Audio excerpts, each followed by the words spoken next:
नमस्कार, मैं हूं हरिशंकर व्यास। सेंट्रल हॉल में आपका स्वागत है। भारत की राजनीति आज जिस मुकाम पर है, यदि नरेंद्र मोदी आज प्रधानमंत्री है, यदि भारत आज भगवा रंग में रंगा हुआ है, तो इस कल्पनातीत हकीकत की वजह 25 सितंबर 1990 की एक घटना है। उस घटना का नाम है लाल कृष्ण आडवाणी की रथ यात्रा। ठीक 25 साल पहले 25 सितंबर 1990 को सोमनाथ से लाल कृष्ण आडवाणी की अयोध्या के लिए रथ यात्रा शुरू हुई थी।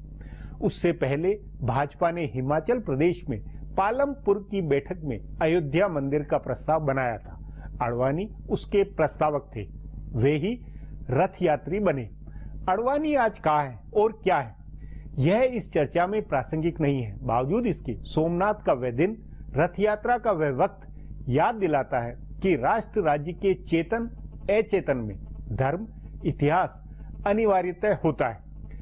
25 वर्षों में भारत का हिंदू जितना बदला है, इतिहास और धर्म के जिन झंझावातों से वह गुजरा है, उसने आजादी के बाद नेहरू के गढ़े भारत विचार या कि आइडिया ऑफ इंडिया को बदल डाला। संयोग है कि सितंबर 1925 में राष्ट्रीय स्वयंसेवक संघ की स्थापना हुई। भगवा विचार को पैठाने का अभियान शुरू हुआ। ठीक 65 साल बाद एक प्रचारक लाल कृष्ण आडवाणी ने सोमनाथ से अयोध्या की रथ यात्रा की। भारत बदला और आज एक खाटी उसी विचार के प्रचारक नरेंद्र मोदी भारत राष्ट्र के प्रधानमंत्री हैं। 125 साल पहले 1990 में गर्व से कहो हिंदू के नारे की शुरुआत पर आज विचार बना है और चर्चा है। मगर उससे पहले गपशप और खास सुर्खियां है। शुरुआत सियासी गपशप से करते हैं।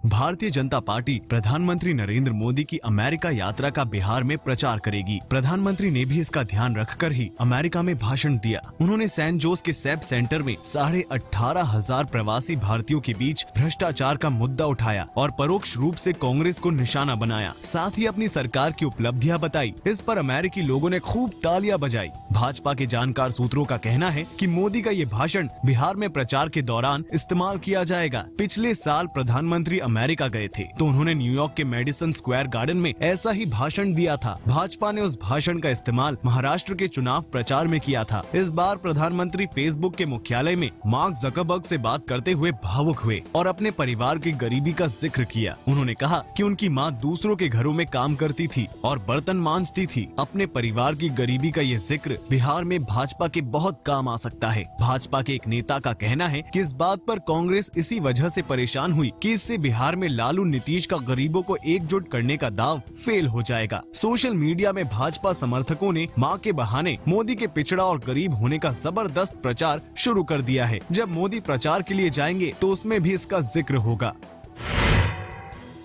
प्रधानमंत्री नरेंद्र मोदी के विशेष दौरों से ऐसा लग रहा है कि कांग्रेस ने कुछ सबक लिया है। बताया जा रहा है कि कांग्रेस पार्टी भी अब प्रवासी भारतीयों के बीच काम करेगी। कांग्रेस की अमेरिका यात्रा भी इसी नजरिए से हुई है। कांग्रेस के जानकार सूत्रों का कहना है कि राहुल गांधी और उनके कुछ विदेशी दोस्तों के जरिए कांग्रेस अमेरिका और लंदन में प्रवासी भारतीयों को अपने साथ जोड़ने की कोशिश करेगी। कांग्रेस सूत्रों का कहना है कि राहुल गांधी लंदन जा रहे हैं। प्रधानमंत्री नरेंद्र मोदी नवम्बर के मध्य में लंदन जाने वाले हैं। बताया जा रहा है कि 16 और 17 नवंबर को वे लंदन जाएंगे। उससे पहले राहुल गांधी और कांग्रेस के कुछ दूसरे नेता वहां जा सकते हैं। कांग्रेस का एक एजेंडा प्रवासी भारतीयों के बीच राहुल गांधी को बतौर नेता स्थापित करने का है और दूसरा एजेंडा मोदी का जादू तोड़ने का है। इसके लिए कांग्रेस सिविल सोसाइटी की मदद ले सकती है। भारत में जिस तरह गैर सरकारी संगठनों पर पाबंदी लगी, उसे मुद्दा बनाकर कांग्रेस विदेशों में सिविल सोसाइटी के लोगों को मोदी के खिलाफ खड़ा कर सकती है। कांग्रेस को उम्मीद थी कि अमेरिका में पटेल मोदी के खिलाफ प्रदर्शन करेंगे, लेकिन ऐन मौके पर मोदी और उनकी टीम ने उन्हें मना लिया।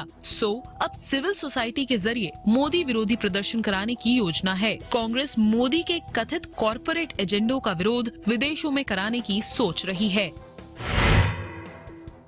भारतीय जनता पार्टी का ये अंदेशा सही लग रहा है कि बिहार में महागठबंधन की दोनों बड़ी पार्टियां राजद और जदयू नहीं चाहते हैं कि राहुल गांधी बिहार में प्रचार करे। संभवतः लालू प्रसाद की नाराजगी को देखते हुए कांग्रेस ने राहुल की रैलियां कम कराने का फैसला किया है। अक्टूबर के महीने में उनकी सिर्फ 4 रैलियां की योजना बनी है। वे 3 बार बिहार के दौरे पर जाएंगे और 4 रैलियां करेंगे। इसके उलट कांग्रेस अध्यक्ष सोनिया गांधी बिहार में 9 चुनावी रैलियों को संबोधित करेंगी। लालू प्रसाद और नीतीश कुमार को सोनिया गांधी के साथ मंच साझा करने में कोई दिक्कत नहीं है। राहुल की रामनगर रैली में दोनों नेता नहीं गए, लेकिन महागठबंधन के नेता साझा रैली की जरूरत को समझ रहे हैं, इसलिए सोनिया गांधी की ज्यादा रैली रखवाई गई। कहा जा रहा है कि सोनिया की 3 या 4 रैलियों में दोनों नेता शामिल हो सकते हैं। रणनीतिक रूप से महागठबंधन के लिए महत्वपूर्ण इलाकों की रैलियों में तीनों पार्टियों के सर्वोच्च नेता शामिल होकर एकजुटता का संदेश देंगे। इसके उलट राहुल की रैलियां अकेले होंगी। राजद और जदयू के दूसरी कतार के नेता उनकी रैलियों में शामिल होंगे और महागठबंधन के उम्मीदवार मंच साझा कर सकते हैं। कांग्रेस को भी ये रणनीति ठीक इसलिए लग रही है क्योंकि अकेले रैली करने पर सारा फोकस राहुल गांधी के ऊपर होगा।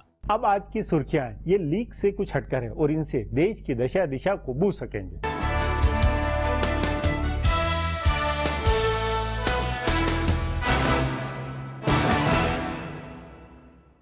रिजर्व बैंक के गवर्नर रघुराम राजन ने नीतिगत ब्याज दरों में आधा फीसदी की कटौती का ऐलान किया है। ब्याज दरों में इस कटौती का आम लोगों से लेकर उद्योग जगत को भी अरसे से इंतजार था। रघुराम राजन की घोषणा के तुरंत बाद बैंकों ने आम लोगों के लिए ब्याज दरों में कटौती की घोषणा शुरू कर दी। सबसे पहले स्टेट बैंक ऑफ इंडिया ने ब्याज दरों को 0.40% की कटौती करके इसे 9.5% करने का फैसला किया। इससे आम लोगों के वाहन और घरों के कर्ज सस्ते होंगे। स्टेट बैंक की कटौती 5 अक्टूबर से लागू होगी। आंध्र बैंक ने भी 0.25% की कटौती की घोषणा की है। रघुराम राजन ने रेपो रेट और रिवर्स रेपो रेट दोनों में कमी की है। इस कटौती के बाद रेपो रेट 7.25% से घटकर 6.75% और रिवर्स रेपो रेट 6.25% से घटकर 5.75% हो गई है। पिछले कई महीनों से ब्याज दर नहीं घटाने के लिए चौतरफा आलोचना झेल रहे रघुराम राजन ने कहा कि वे जो कहते हैं वो करते हैं। वित्त मंत्री अरुण जेटली और पूर्व वित्त मंत्री पी चिदम्बरम ने कटौती का स्वागत किया है।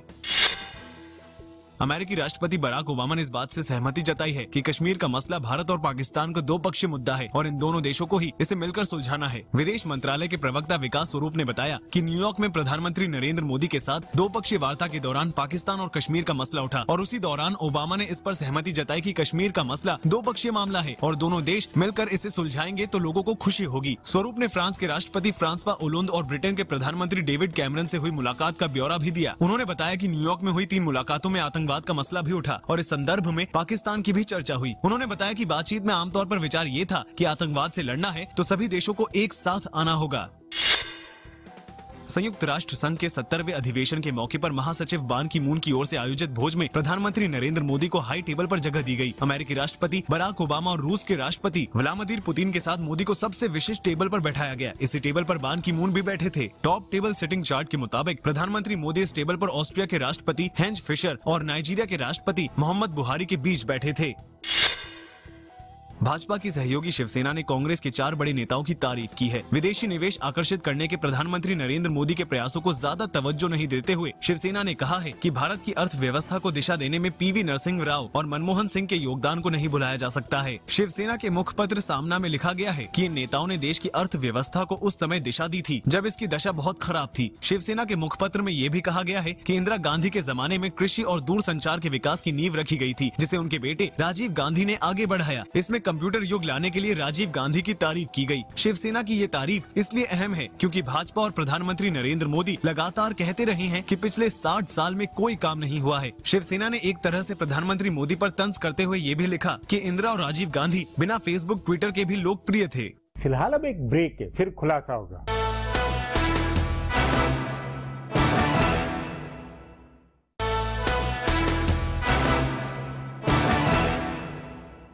लाल कृष्ण आडवाणी ने 25 सितंबर का दिन पंडित दीनदयाल उपाध्याय के जन्मदिन की वजह से चुना था। सोमनाथ मंदिर से जब उनकी यात्रा शुरू हुई थी तब नरेंद्र मोदी बैकरूम प्रबंधक थे। कोई 10,000 किलोमीटर की दूरी तय कर आडवाणी को 30 अक्टूबर को अयोध्या पहुंचना था। वह याद राजनीतिक उथल पुथल की दास्तां है। इस पर आगे चर्चा करें उससे पहले देखें मेरा यह खुलासा।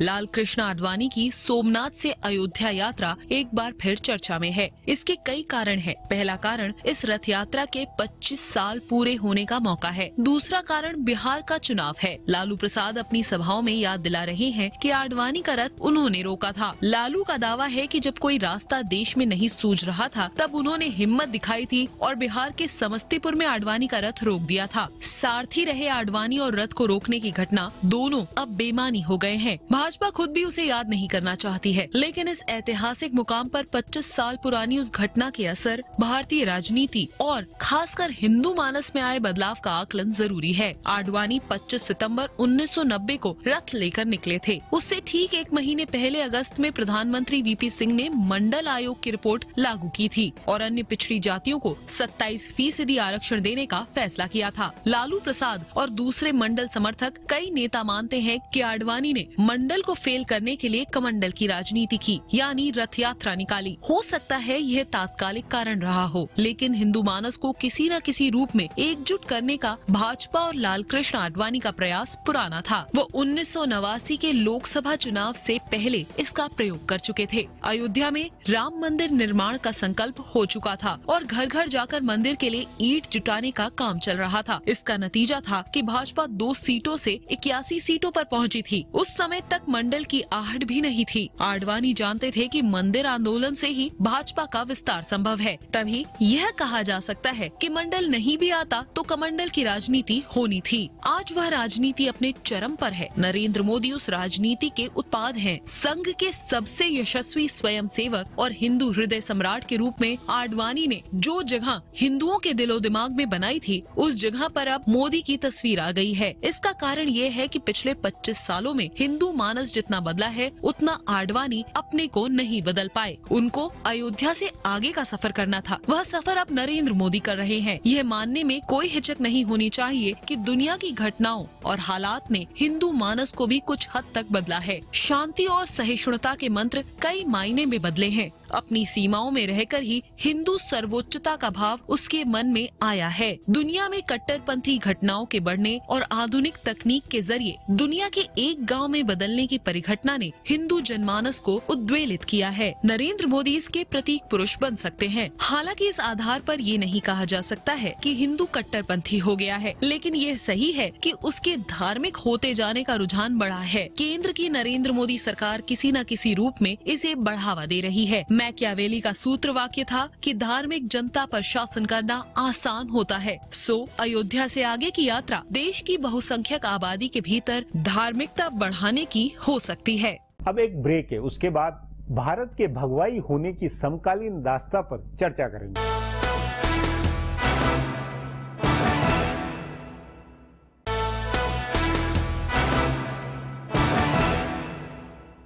पच्चीस सितंबर 1990 के वक्त भारत अलग था।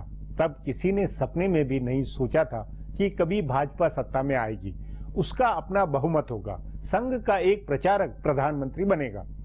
आरएसएस तब था, भाजपा तब थी, लेकिन राजनीतिक जमात में ये अछूत थे और आज कहां है। इस पर चर्चा के लिए आज मेरे साथ वरिष्ठ पत्रकार नीरजा चौधरी है।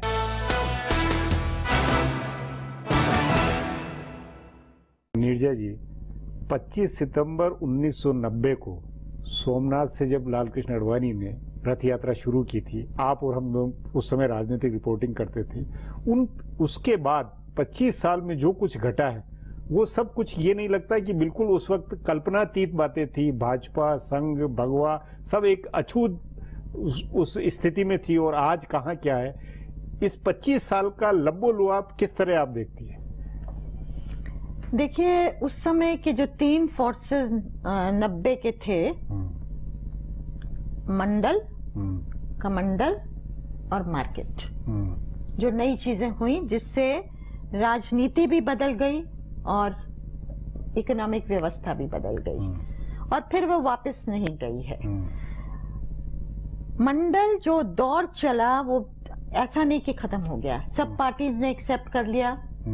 नरसिम्हा राव की सरकार जब आई, कोर्ट ने उसको इंडोर्स कर दिया और जगह भी लागू हुआ जो हमने देखा। और कहीं ना कहीं आज की राजनीति बिहार की मंडलाइजेशन पर ही निर्भर करेगी। नहीं, वो सारी बात ठीक है। नहीं, ये राजनीतिक नुस्खे हैं नीरजा जी, ये राजनीतिक नुस्खों के हिसाब से, लेकिन विचारधारा के नाते 25 साल पहले लेफ्ट था, समाजवाद था, विचारधारा के नाते एक संस्था आरएसएस भगवा, जो वो विचारधारा के नाते इसका प्रतिष्ठित होना या बनना आज इस मुकाम अपने आप में अनहोनी बात नहीं है। बिल्कुल है, अनहोनी बात है। वहां से लेके और कहां 282 तक लाना, एकदम जंप लाना, और फिर उसके साथ विचारधारा के प्रचारक का मुख्यमंत्री प्रधानमंत्री बनना, ये भी अपने आप में बिल्कुल वो एकदम, जो लोग कहते हैं, जो समझ में नहीं आ रहा है, जो भाजपा के लोग ही कहते हैं, असली पैराडाइम शिफ्ट ये हुआ है। और पैराडाइम शिफ्ट ये ही नहीं कि प्रचारक का बनना, क्योंकि अटल बिहारी वाजपेयी को भी प्रचारक वो मूल तो थे ही, लेकिन अलग तरह के से। यहाँ तो चीफ मिनिस्टर्स भी बन गए हैं, लेकिन आरएसएस का हर इश्यू पे खुल के बोलना, ओपनली आना। पहले कहते थे कल्चरल संस्था है, दरवाजों के पीछे था, जो भी होता था विचार विमर्श भाजपा के लोगों के साथ, अब तो बहुत ओपनली हो गया। तो असली पैराडाइम शिफ्ट है वही। और उसमें अगर एक आगे ले जाया जाए तो नेहरू के आइडिया ऑफ इंडिया का एक तरह से आज बिल्कुल अलग, बिल्कुल अप्रासंगिक बनना, ये भी एक हकीकत है उसी की बदौलत।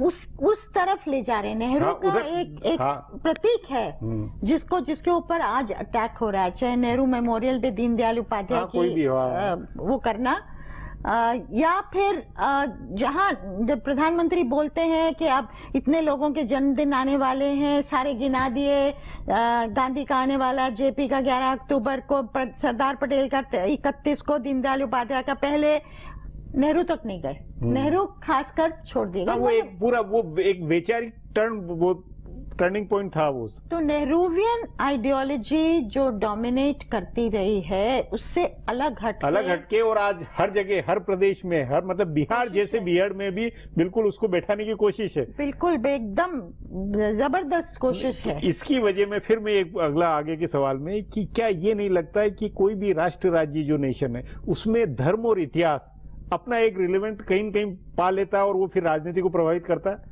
देखिए, जब लाल कृष्ण अडवाणी ने रथ यात्रा की थी तो उनकी किताब में ये उन्होंने जिक्र किया था और कहा भी उन्होंने कई बार कि नेशनलिज्म को रिलीजियस इडियम के थ्रू आगे बढ़ाना वो उस समय की देन थी। वो वाजिब समझते थे कि क्यों कितना धार्मिक देश है ये, और वो जिक्र किया उन्होंने इसका कि किस तरह से रथ के सामने आके लोग पूजा करके चले जाते थे कि मंदिर बनेगा, राम का रथ है। तो वो कहते थे कि मुझे लगता था मैं तो सिर्फ सारथी हूँ। मतलब विकास, नरेंद्र मोदी विकास और ये तमाम बातें करें, लेकिन गुजरात हो या ये हो, उनके नीचे के जो है, भले दीनदयाल उपाध्याय हो या योग हो, वो सब एक, तो वो नेशनलिज्म का जो कॉन्सेप्ट है उसको प्रोत्साहित करना, बढ़ावा देना डेवलपमेंट को एक की भाषा के तहत। तो ये जो चेंज है सिर्फ वो देख रहे हैं, पर वो डेवलपमेंट जो नेशनलिज्म की जो भाषा है, जो आइडियोलॉजी है, वो तो वही है ना जिसको वो आगे कर रहे हैं। लेकिन 25 साल में एक यात्रा से इतना इम्पैक्ट हो गया, इस मुकाम पे आ गया, ये तो अपने आप में बहुत ही अकल्पनीय, अनसोची बात थी। बिल्कुल। और उसमें फिर लाल कृष्ण अडवाणी की भूमिका और उनकी स्थिति पर आप क्या कहेंगे? देखिए, लाल कृष्ण अडवाणी ने मतलब सही मायने में वो आर्किटेक्ट हैं बीजेपी के। अटल बिहारी वाजपेयी ने एक एक्सेप्टेबल चेहरा दिया, लेकिन पार्टी को क्रिएट करने में और इस विचारधारा को इस मुकाम पर पहुंचाने में, जो कि कहते हैं ना, आप क्रिटिकल पॉइंट पे आ गए तो आप फर्दर लीप लेंगे। आप क्रिटिकल, जैसे कहते हैं ना, 20% के नीचे एक पार्टी की पॉपुलैरिटी चली जाए तो फिर वो नीचे ही जाने वाली है, ऊपर आए तो फिर आप छलांगे मार सकते हैं। तो वो क्रिटिकल लीप जो दिया और जो उस समय उन्होंने दिशा दी पार्टी को और बिल्ड किया ऑर्गेनाइजेशनली, उसका तो श्रेय उनको जाता ही है। तय माना जाए कि जो 25 सितंबर 1990 में जो यात्रा निकली थी, वही का अंत परिणाम आज की जो पूरा देश का जो बदलाव हुआ, स्वरूप है। बिल्कुल उसकी एक कंटिन्यूटी है, क्योंकि अगर वहां तक नहीं पहुंची होती बीजेपी, बतौर लाल कृष्ण आडवाणी ने सारथी के कहां से कहां संघ को और इनको पहुंचाया, ये कह सकते हैं। बिल्कुल बिल्कुल उसमें उनका बहुत अहम भूमिका रही है, उसके बिना ये संभव नहीं होता। जी जी नीरजा जी, बातचीत को यहीं समाप्त करेंगे। प्रोग्राम में आने के लिए बहुत बहुत धन्यवाद। हमारा प्रोग्राम अब यहीं खत्म होता है। आग्रह है कि प्रोग्राम पर अपनी राय hsvyas@nayaindia.com पर ईमेल करके बताएं या hsvyas@twitter पर जाहिर करें। सो कल फिर मिलेंगे इसी चैनल पर इसी समय।